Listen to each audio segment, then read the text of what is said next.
하나님 말씀 사무엘하 3장 12절에서 21절까지입니다. 사무엘하 3장 12절에서 21절까지, 본문이 길어서 16절까지만 같이 읽겠습니다. 아브넬이 자기를 대신하여 전령들을 다윗에게 보내어 이르되, 이 땅이 누구의 것이니까? 또 이르되, 당신은 나와 더불어 언약을 맺사이다. 내 손이 당신을 도와 온 이스라엘이 당신에게 돌아가게 하리이다 하니, 다윗이 이르되, 좋다, 내가 너와 언약을 맺거니와 내가 내게 한 가지 일을 요구하노니, 나를 보러 올 때에 우선 사울의 딸 미갈을 데리고 오라. 그리하지 아니하면 내 얼굴을 보지 못하리라 하고, 다윗이 사울의 아들 이스보셋에게 전령들을 보내 이르되, 내 처 미갈을 내게로 돌리라.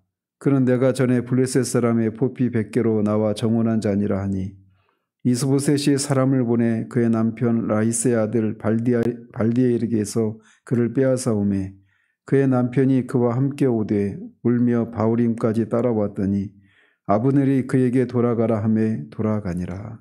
아멘.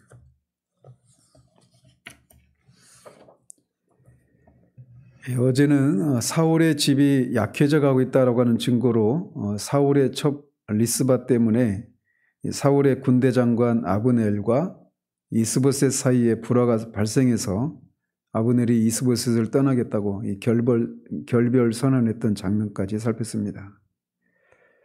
오늘은 이스보셋과 결별을 선언한 아브넬이 다윗에게 이스라엘을 이제 유다와 이렇게 통합할 것을 제안하고 언약을 체결한 사실이 다루어지고 있는 본문을 살펴봅니다.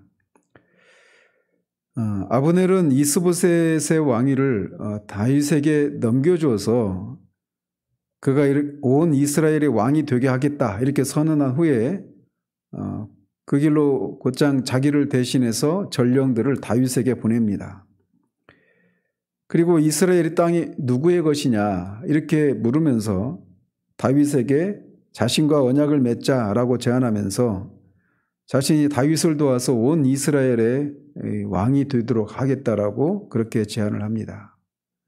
근데 여기에서 이 아브넬의 인식이 벌써 여기서 드러나고 있는 것이죠. 이스라엘이 누구의 땅이냐? 이 얘기는 결국 다윗의 땅이다 이렇게 말을 하고 있는 거잖아요. 근데 이스라엘이 다윗의 땅일 수가 없죠. 하나님께서 이스라엘 백성에게 주신 하나님의 기업으로 백성에게 주신 땅이기 때문에 이스라엘 땅은 다윗의 땅이 될 수가 없는 것이죠. 그러니까 아브넬의 시각 속에서는 아브넬은 지극히 정치적이고 어떤 인간적인 그런 차원에서만 이스라엘을 그렇게 또 왕권을 그렇게 생각하고 있는 인물이다라고 하는 것을 이런 표현을 통해서도 우리가 엿볼 수가 있는 겁니다. 즉 아브넬은 자신의 정치적인 군사적인 그런 세력을 규합해서 다윗을 돕겠다고 제안하고 있는 겁니다. 아브넬은 결국 이런 제안을 통해서 그 나라의 통합을 하는데 자기가 앞장서는 것을 통해서 통합된 이스라엘의 전체 군대 장관이 되고자 하는 그런 야망을 이제 드러내고 있는 겁니다. 아브넬은 자신이 다윗과 정치적으로 이렇게 손을 잡게 되면 분명 통일 이스라엘의 왕이 될 수 있다. 다윗이 그렇게 이스라엘의 왕이 될 수 있다라고 자신만만해하고 이렇게 있는 겁니다. 그러나 뒤에 보시겠지만 이렇게 자신만만했던 아브넬은 결국 요압의 손에 죽고 맙니다. 물론 요압은 사적인 보복을 하기 위해서 아브넬을 죽인 것이어서 아브넬의 행위도 정당한 행동이 아닙니다. 그래서 사적인 보복으로 죽은 것이지만 그 죽음의 또 이면을 들여다보면 이렇게 방금 말씀드린 것처럼 아브넬이 이 신정왕국이 인간적인 힘의 기반 위에 세워지는 것이 아니다라고 하는 것을 하나님께서 그런 요압의 사적인 보복을 허용하는 것을 통해 그렇게 심판을 내린 것이다. 이렇게 이중적인 의미를 가지고 우리가 해석할 수 있습니다. 이런 아브넬의 제안을 다윗은 받아들이면서 그와 언약을 맺자고 동의한 후에 한 가지 조건을 제시합니다. 그것은 아브넬이 자신을 보러 올 때는 사울의 딸 미갈을 데리고 와야 한다. 만약에 미갈을 데려오지 않으면 그가 내 얼굴을 볼 수 없다. 이렇게 제안을 합니다. 이 다윗이 지금 아브넬이 보낸 전령에게 이런 제안을 제시하고 있는 것은 이 미갈을 데려오라고 말하고 있는 것은 크게 두 가지 의미가 있습니다. 하나는 그가 미갈을 사랑했기 때문이다라고 볼 수 있습니다. 실제로 이 미갈은 다윗을 사랑했습니다. 그래서 이 다윗과 결혼을 했죠. 그리고 그 미갈이 아버지 사울이 다윗을 죽이려고 잡으러 왔을 때 그 사람들을 속이고 다윗을 살려주지 않습니까? 그런 면에서 인간적인 그 어떤 사랑과 그런 고마움에서 미갈을 다시 찾아오고자 하는 이런 이유도 있었을 것입니다. 그런데 더 어떤 근본적인 이유는 이 정치적인 그런 목적 때문이다라고 보는 것이 더 큽니다. 그것은 여기서도 사울의 딸을 데리고 오라 이렇게 말을 하는 것을 통해 미갈이 이스라엘의 40년 동안이나 이스라엘을 통치했던 사울의 딸이기 때문에 그 사울의 딸과 다시 재결합을 하게 되면 이 이스라엘의 흩어진 민심을 확보할 수 있다라고 하는 이런 정치적인 목적으로 미갈을 데려오라 이렇게 얘기를 했다고 볼 수가 있습니다. 그러나 이런 굉장히 지극히 어떤 인간적인 그런 판단이죠. 얼마든지 인간 세상에서는 얼마든지 그렇게 이런 방법을 취할 수 있겠지만 이스라엘이 신정 왕국이라고 하는 그런 측면을 볼 때 그리고 이 하나님의 이 뜻을 고려해 볼 때 다윗의 이런 조치는 그다지 이렇게 지지할 만한 그런 선택이 아니었던 겁니다. 그래서 실제로 뒤에 이제 보면 다윗과 미갈의 그 관계가 순탄치가 않게 되죠. 다윗은 인간적인 생각으로 이 미갈과의 재결합을 시도했지만 그런 시도는 성공적이지 못하게 됩니다. 그리고 결국 미갈은 다윗 사이에서 아이도 생겨나지 않죠. 그래서 하나님께서는 이 사울 가문과 다윗 가문의 이 혈연적인 그런 통합도 하나님이 허락하지 않는 것으로 결론이 나서 이런 결론에 비추어서 다윗의 이 선택을 보면 지극히 인간적인 그런 선택이었다 이렇게 볼 수 있습니다. 그러면서 이렇게 다윗은 아브넬의 전령에게 미갈을 데려오라고 했을 뿐만 아니라 이 사울의 아들 이스보셋에게도 사자를 보내서 자신의 처 미갈을 자신에게 보내라고 요구합니다. 그러면서 미갈은 자신이 블레셋 사람의 포피 100개로 자신과 정혼한 사이다 이렇게 얘기를 하면서 이스보셋에게도 사자를 보냅니다. 언뜻 보면 다윗이 이렇게 이스보셋에게 사자를 보내서 미갈을 자신에게 보내라고 하는 것이 아브넬 몰래 이렇게 취한 조치처럼 그렇게 보여지지만 사실은 그렇지 않습니다. 즉 다윗이 이스보셋과 아브넬 사이의 정치적인 그런 역학관계를 이용을 해서 이스보셋에게 이 미갈을 보내달라고 이렇게 말을 한 게 아니라는 거죠. 그렇게 되면은 만약에 아브넬 몰래 이 미갈을 보내라고 이렇게 사자를 또다시 보낸 거라면 아브넬에게 신의의 문제가 생기게 되는 거죠. 신의를 지키지 않는 그런 문제가 되는 것이고 아브넬이 실권자인데 이렇게 이중 플레이를 하게 되면 아브넬이 미갈을 보내는 일에 방해를 놓았을 거예요. 그런데 뒤에 16절에 보면 이 미갈을 데리러 갈 때 아브넬이 가서 데려온 것을 봅니다. 즉 아브넬은 이 미갈을 데려오는 것을 찬성을 했던 것이죠. 따라서 이거는 이 아브넬과의 동의하에 이스보셋에게 공식적으로 사자를 보내서 그런 미갈을 보내라고 요구를 한 것입니다. 이것은 명목상으로라도 이스보셋이 엄연히 이스라엘의 이 왕이었기 때문에 왕이었고, 또 동시에 미갈은 이스보셋과는 남매지간이지 않습니까? 그래서 이스보셋의 허락을, 이 명목상으로라도 이스보셋의 허락을 받아서 취해진 조치라고 하는 것이 이렇게 필요했던 것이죠. 그래서 그런 요구를 받은 이스보셋이 미갈에게 사람을 보내서 그의 두 번째 남편인 라이스의 아들 발디엘에게서 미갈을 빼앗아 옵니다. 그리고 이때 보낸 사람이 아브넬입니다. 그러니까 그 과정에서 아브넬이 이스보셋을 설득하고 이스보셋은 또 그거에 이제 응하는 이런 모양새를 취했던 거죠. 그리고 한편 이제 이렇게 이미 다른 발디엘과 결혼해서 살고 있는 미갈을 억지로 이렇게 다시 뺏은 이 다윗의 행위는 언뜻 보면 율법을 어긴 것으로 보여집니다.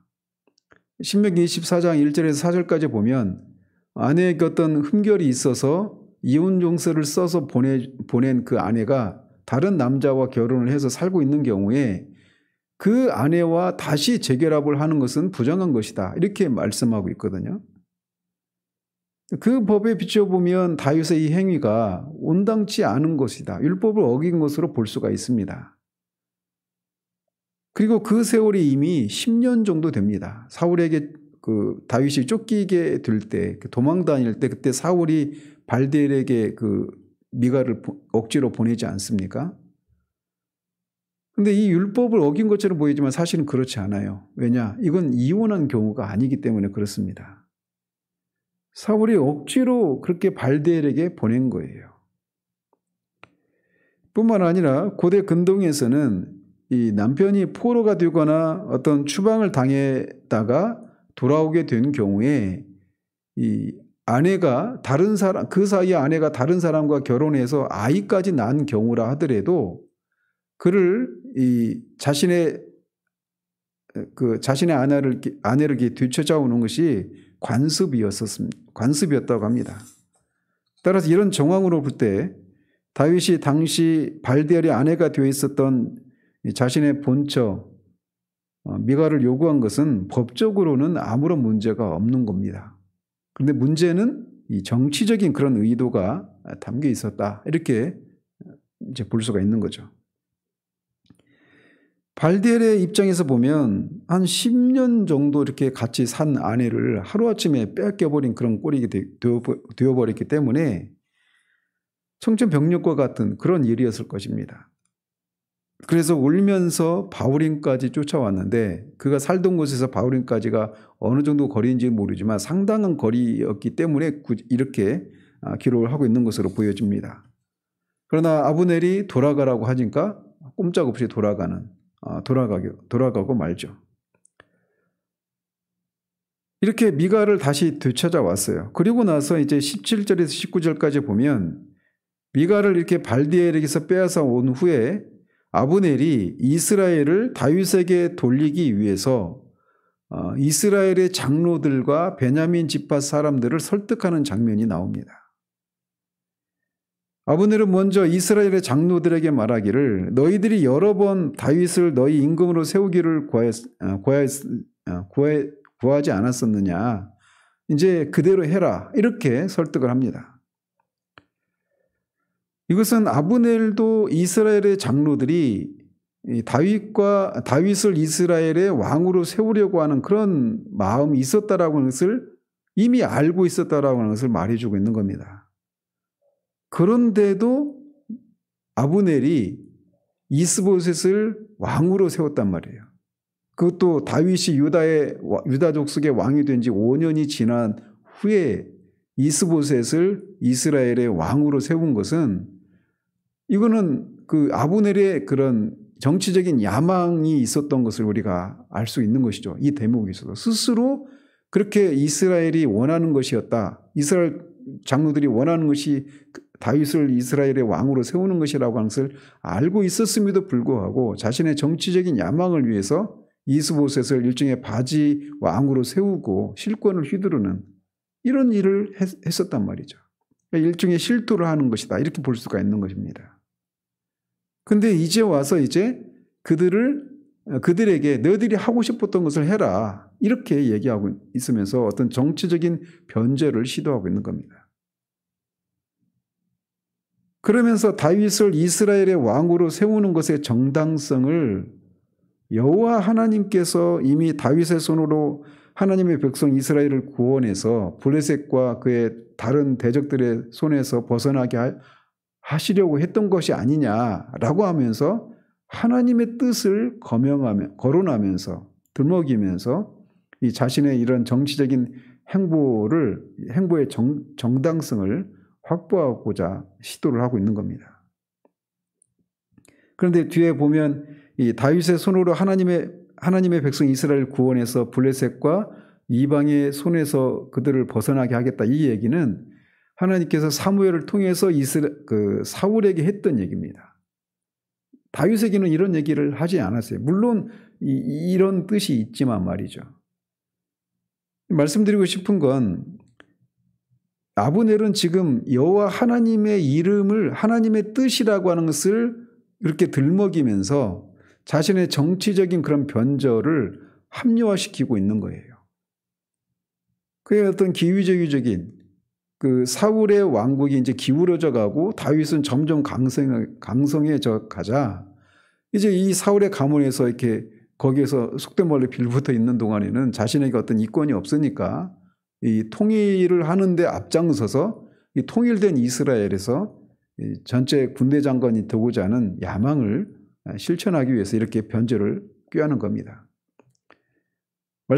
말씀드렸던 것처럼 아브넬이 처음부터 이스보셋을 이 사울의 왕으로 세우면 안 되었던 거예요. 하나님의 뜻이 이것이라고 하는 것을 이미 어제도 말씀드렸지만 이미 알고 있지 않았습니까? 다윗이 하나님이 이스라엘의 왕이 되는 것이 사울을 이어서 이스라엘의 왕이 되는 것이 하나님의 뜻이라고 하는 것을 아브넬도 이미 알고 있었단 말이에요. 이 시점에서 알게 된 것이 아니라. 그런데도 그렇게 인간적인 방식으로 이스보셋을 왕으로 세웠다가 이제 거기 세력이 기울어져 가니까 다시 이런 정치적인 변제를 통해서 다윗을 이스라엘의 왕으로 세우기 위한 이런 일에 앞장서고 있는 겁니다. 따라서 이 아브넬이 요압에 의해서 죽게 된 것이 앞에서도 말씀드린 것처럼 이중적인 의미가 있는 거예요. 요압의 사적인 보복 그리고 인간적인 신정왕국 이스라엘이 인간적인 그런 방법에 의해서 세워지는 나라가 아니라고 하는 그런 것을 보여주기 위한 하나님의 심판이다. 이렇게도 볼 수가 있는 겁니다. 그러면서 베냐민 지파 사람들에게도 자신의 입장을 밝히고 있습니다. 왜냐하면 특별히 사울이 베냐민 지파 사람이고 아브넬 자신도 베냐민 사람이기 때문에 이 베냐민 지파의 경우에는 이 문제에 매우 민감했겠죠. 그래서 베냐민 지파 사람들에게도 그들에게 신중하게 접근을 해서 이스라엘 장로들에게 했던 얘기를 하고 그들의 설득을 받아냅니다. 그러고 나서 그런 베냐민 사람들에게 이스라엘과 베냐민의 온 집이 선하게 여기는 모든 것을 다윗의 귀에 말하려고 헤브론으로 갑니다. 그것은 결국 이 다윗에게 그 이스라엘과 베냐민 사람이 선하게 여기는 모든 것이라고 하는 건 방금 말씀드린 것처럼 다윗이 온 이스라엘의 통일 왕이 되는 거 이게 그들이 원하는 것이다라고 하는 것은 이제 밝히러 가는 겁니다. 이때 이스보셋이 아니라 아브넬이 헤브론으로 직접 가고 있습니다. 그래서 지금까지 이렇게 상황을 보면 사울 왕가가 쇠퇴하고 다윗 왕가가 든든히 세워져 가는데 결정적인 역할을 한 존재가 아브넬처럼 보여지죠. 그렇지만 아브넬은 말씀드린 것처럼 이미 기울어진 사울 왕가에 더 이상 기대할 것이 없음을 깨닫고 버리기로 한 것일 뿐입니다. 사울의 그 가문이 점점 약해져 가고 다윗의 가문이 점점 강해져 가는 것은 5장 10절에서 말하고 있는 것처럼 하나님이 다윗과 함께 하셨기 때문이지 아브넬은 그냥 그 아브넬 때문에 이렇게 사울의 가문이 기울어져 갔다 이렇게 말할 수가 없는 겁니다. 그건 하나의 신뢰를 드러내고 있을 뿐이라는 거죠. 아브넬은 부하 20명과 함께 헤브론에 가서 다윗에게 나아갔고 다윗은 아브넬과 함께 온 사람들을 위해서 잔치를 베풀어 줍니다. 아브넬이 이렇게 소수의 사람만 데리고 간 것은 그만큼 자신의 안전을 자신했던 것으로 보여집니다. 여기서 이 잔치를 베풀었다라고 하는 것은 이 영예로운 손님에게 베풀어지는 특별한 식사를 말합니다. 따라서 이 다윗이 이렇게 이 아브넬과 그와 함께한 사람들에게 이렇게 환대를 한 것은 쌍방 간의 정치적인 협상이 성공적으로 이루어졌다라고 하는 그런 표로서 이렇게 잔치를 베풀고 있는 겁니다. 따라서 사울의 딸인 미갈을 데려왔기 때문에 아브넬에게 제시했던 다윗의 요구는 이미 충족되었죠. 거기다가 과거에는 전령들을 보냈던 것과 달리 아브넬이 직접 다윗에게 왔다라고 하는 것을 통해 이제 아브넬에게 다윗에 대한 적의가 전혀 없다라고 하는 사실을 나타내고 있는 겁니다. 그래서 아브넬은 자신에게 이렇게 잔치를 베풀어진 다윗에게 말하기를 자신이 일어나 가서 온 이스라엘 무리를 내주 왕의 앞에 모아 더불어 언약을 맺게 하고 마음에 원하시는 대로 모든 것을 다스리게 하겠다. 이렇게 충성 맹세를 합니다. 이것을 통해서도 이스라엘의 실질적인 권력자가 아브넬 자신임을 드러내고 있는 겁니다. 아브넬이 이스라엘 무리들을 모아서 그들을 회유시키면 반드시 그들이 다윗과 언약을 맺어서 다윗을 이스라엘의 왕으로 세울 것이다. 이렇게 호언장담하고 있는 겁니다. 그러나 하나님의 택한 백성으로 이루어진 신정왕국 이스라엘에서 하나님을 대리해서 통치권을 행사할 왕을 세우는 유일한 주체는 하나님 자신입니다. 그런 관점에서 볼 때 이 다윗의 이 아브넬의 죽음은 인간적인 보복의 결과였을 뿐만 아니라 하나님의 역할을 대신하려고 했던 아브넬의 이 영적인 범죄에 대한 하나님의 심판이다. 이렇게 이중적인 의미가 있다고 말씀드릴 수 있는 겁니다. 이에 다윗은 아브넬을 보내고 아브넬은 평안히 돌아갑니다. 여기서 우리가 볼 수 있는 것은 아브넬은 지금 자신의 이 행동을 그러니까 이스보셋을 이스라엘의 왕으로 세운 것이 하나님의 뜻을 거스르는 행동이었어요. 인간적인 의도로 인간적인 방법으로 이스보셋을 이스라엘의 왕으로 세웠단 말이죠. 그랬는데 또 그것을 또 인간적인 방법으로 이스라엘을 다시 다윗에게 돌려주려고 하는 이런 행동을 취하고 있습니다. 그러면서 거기에서 여호와 하나님의 이름을 들먹이면서 하고 있는 겁니다. 그러나 궁극적으로 하나님의 그 뜻을 그가 거스르고 있는 것이다 라고 볼 수가 있는 거예요. 어떤 면에서 거스르는 거냐? 하나님 그 이스라엘의 통치자를 하나님의 신정왕국 이스라엘의 왕을 세우실 수 있는 그런 분은 하나님이신데 아브넬이 자신이 그 일을 하려고 그 시도를 하고 있단 말이죠. 그래서 그 심판을 받아 죽게 되는 것이란 말이죠. 그런데 그가 지금 이 일을 추진할 때 하나님의 이름, 하나님의 뜻을 들먹이면서 하고 있다는 겁니다. 그런데 그게 하나님의 주권을 침해하는 일이에요. 이게 우리가 얼마나 우리에게 무서운 일이 될 수 있는가라고 하는 것을 우리가 여기서 교훈을 받게 됩니다. 에스더서를 우리가 에스더 강해를 이미 우리 교회에서 했죠. 에스더서에는 하나님 여호와 하나님을 연상시키는 어떤 단어도 어떤 호칭도 나오지 않습니다. 그래서 루터는 그건 정경에서 제외해야 된다 이렇게까지 주장할 정도로 에스더서에서는 하나님의 뜻 이런 게 없어요.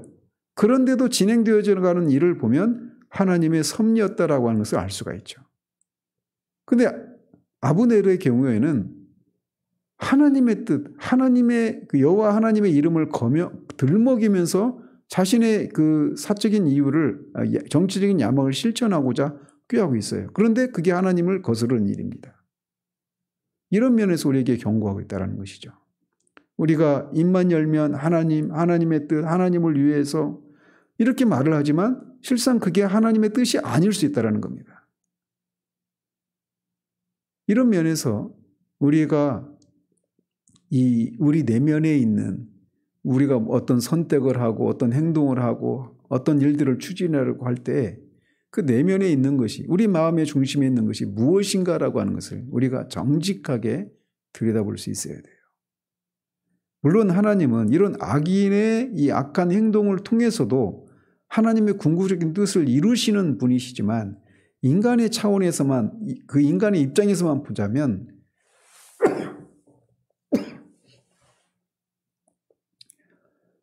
이렇게 우리가 하나님의 뜻이라고 하는 이런 겉으로 이런 대의 명분을 걸어놓고 사적인 욕망과 사적인 야망을 실천하기 위해서 하는 이 일이 하나님 앞에 얼마나 악한 일이 될 수 있는가, 이런 경고를 우리가 받게 되는 겁니다.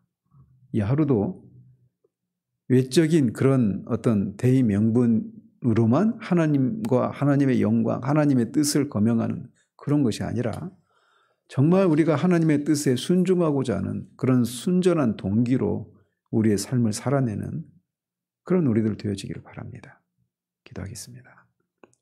하나님 아버지, 이 아브넬이 다윗에게 이스라엘을 넘기고자 그렇게 앞장서고 있는 이 장면을 살폈습니다.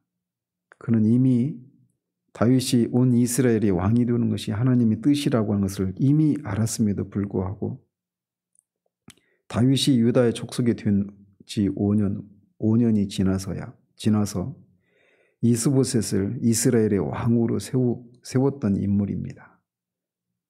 그런데 거기에서 또 자신의 정치적인 야망이 실현되지 않을 것 같으니까 이제 하나님의 뜻을 또 거명하면서 정치적인 변제를 꾀하고 있는 이 장면을 살펴봅니다.